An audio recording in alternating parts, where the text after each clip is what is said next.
Ensayo sobre la obra Suma Paz de la escritora Elvira Sánchez Blake. Título: Luces tras la niebla, por Ivonne Sánchez Barea, 2021. Comienzo con un epígrafe que es un fragmento de un texto de Mario Calderón. Título: Por encima de la tierra de los chibchas está la nada. Mario Calderón es jesuita con visión integral de los derechos humanos y los derechos de la naturaleza, cuyo pensamiento filosófico, espiritual y ecológico se basó en la filosofía y los fundamentos de Longomey, para la fundación de una utopía, Suma Paz.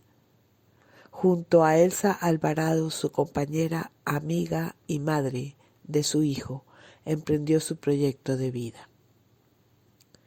Sobre la crónica de la utopía de Mario Calderón y Elsa Alvarado, el libro Suma Paz de la escritora Elvira Sánchez Blake, puedo decir que lo leí con fascinación, interés, entusiasmo y casi intentando entrar en los paisajes, la época y los hechos para hacerlos propios, míos. En cuanto a la estructura de los textos, en los que se incluyen poemas y prosas del propio protagonista, Mario Calderón, dando a los elementos naturales y a los mitos, junto a las creencias, un espacio propio, integrándolos en estas 200 páginas que devoré y a la vez me devoraron. Páginas en las que se realiza un minucioso relato de las vidas y los hechos de estos dos seres, esta pareja que se amó y que amaron aún más y con coherencia la filosofía de la existencia cercana a la naturaleza, al amor, a un lugar, el páramo de Sumapaz, Colombia, y a los recursos naturales. Se puede recorrer y explicar en estas páginas cómo los conflictos derivados de la violencia en Colombia entretejen toda clase de actores sociales y poderes entrelazados en una tupida trama, superponiéndose unos a otros, al punto que el estado de la inseguridad es una normalidad que implica y aboca a los intelectuales de esa espiral de silencio a oír como sistema de protección y supervivencia. Hoy, en la segunda década del siglo XXI, aún prevalecen esos miedos a la expresión del libre pensador, más aún cuando estos pensamientos son expresados por profetas, herejes y o brujos o brujas de alto grado de intuición y quienes declaran o forman parte de esos diseñadores de sueños y con quienes me identifico totalmente. Es de tomar en cuenta el perfecto análisis de la escritora en cuanto a la diferenciación en los distintos escenarios de estos actores intelectuales que sucumbieron, huyeron, se refugiaron o se callaron tras los acontecimientos que se relatan en este libro, en esta crónica. Infortunadamente, los intereses económicos, socioeconómicos, de explotación de los recursos y en particular los intereses de multinacionales a nivel global y a quien no les interesa proteger los recursos y sí, en cambio, quizás maquillan con la creación de departamentos y puestos dados a dedo para justificar sus explotaciones.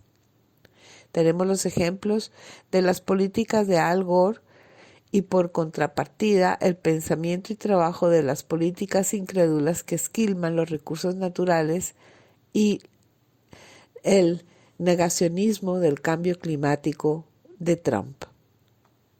Ha tenido que llegar una pandemia y que tras las elecciones de los Estados Unidos un cambio de gobierno con la derivada de gobernantes ineptos que impulsaron a la toma del Congreso el 6 de enero de 2021.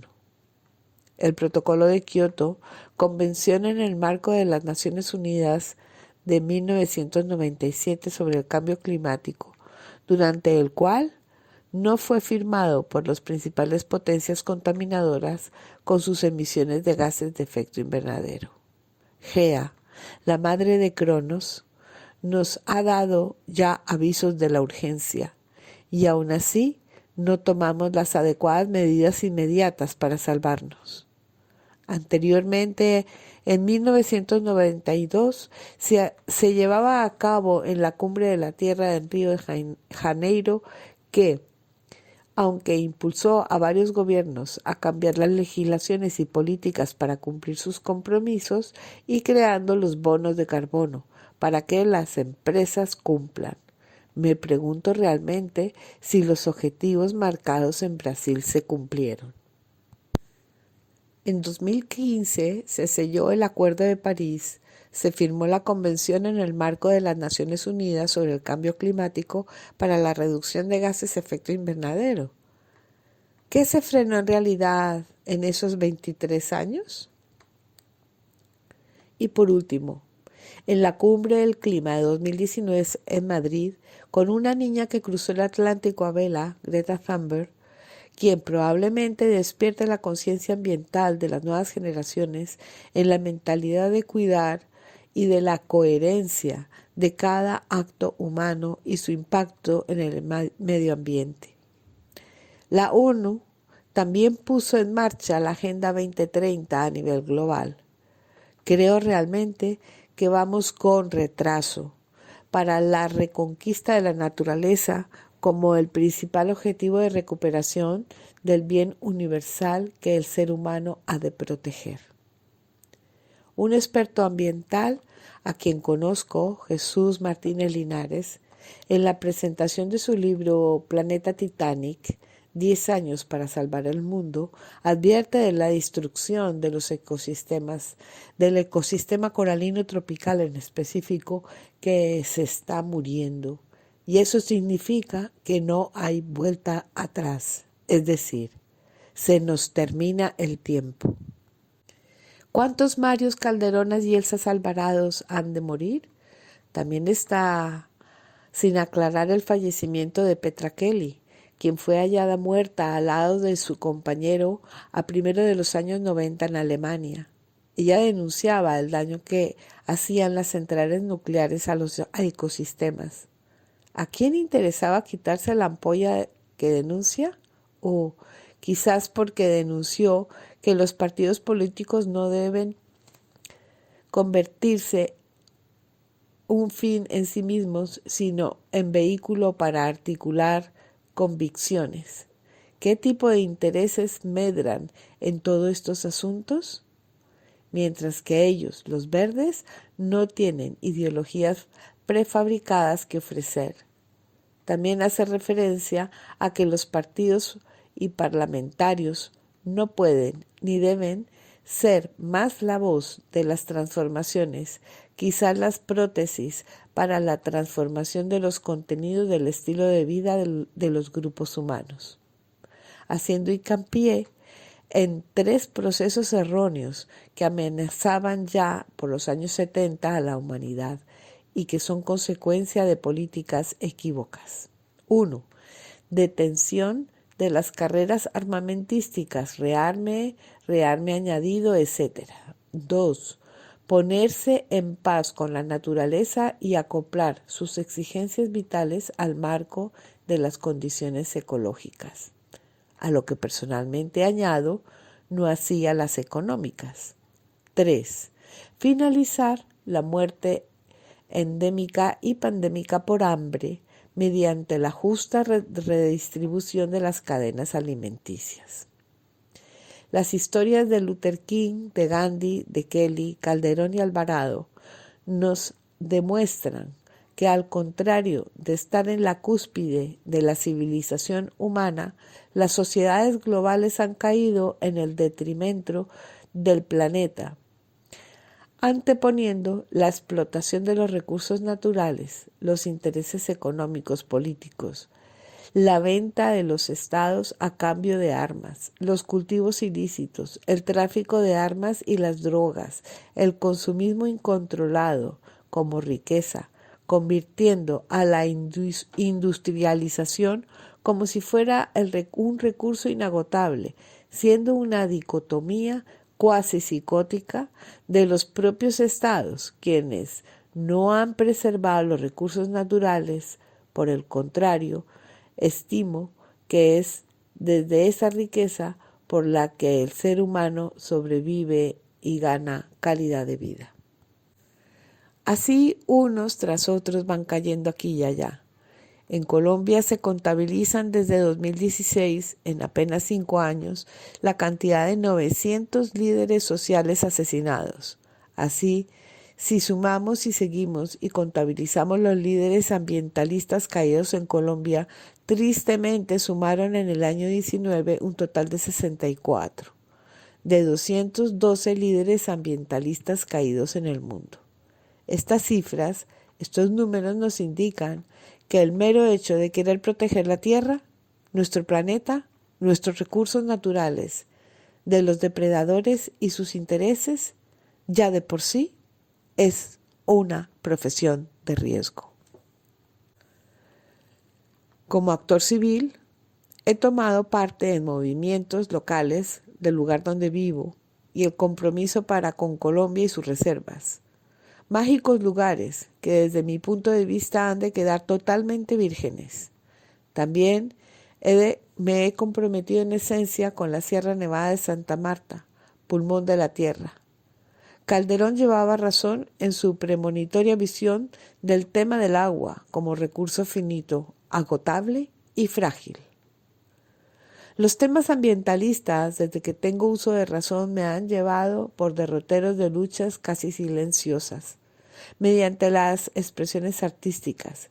Sin embargo, nos hemos visto inmersos en una industrialización, consumismo que hunden nuestras posibilidades de supervivencia.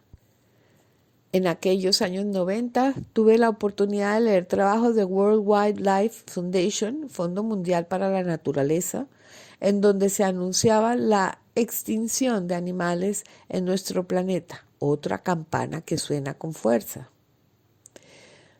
Volviendo a la crónica escrita por Elvira Sánchez Blake, se habría de traducir a distintos idiomas, así como llevarla al séptimo arte, al cine, que siendo multitudinario puede que despierte en las conciencias de los seres humanos ese sentimiento de pertenencia y cuidado hacia nuestro planeta, nuestra casa, nuestro hogar.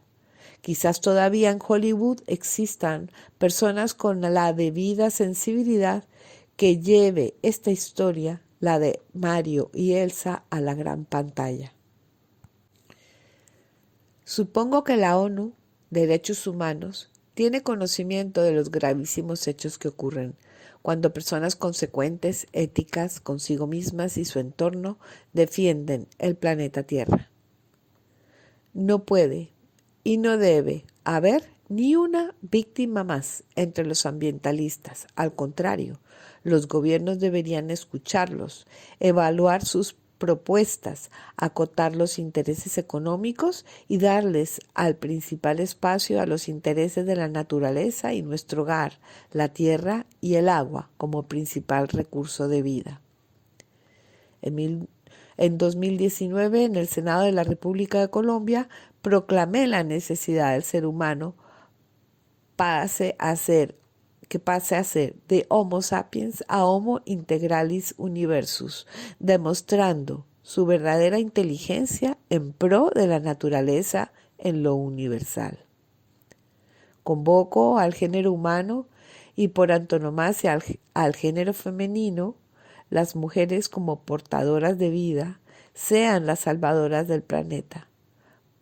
Por naturaleza somos ecológicas. Termino con un bellísimo fragmento de los versos de Mario Calderón. Pasarán lunas, a medida que Swan crecía, la iba rodeando con las ramas hasta formar un solo tronco.